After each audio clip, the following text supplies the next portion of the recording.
แรกไง หวานเจี๊ยบ อย่าแบบห่างๆมากมันจะเป็นแค่ญาติแต่พูดง่ายทำงานอยู่คนละจังหวัดมันเป็นแค่ญาติหรอกพูดง่าย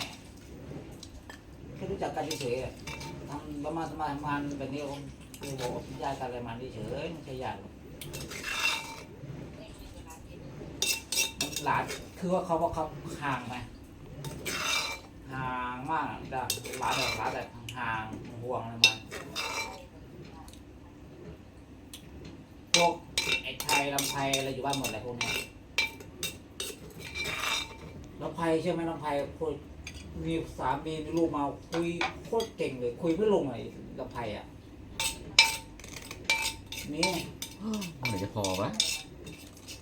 พี่ลำไพวะชื่อลำไพลำไพมั้งวู้ลำไพคุยเก่งมากคุยแบบคุยเก่งเหมือนเดิม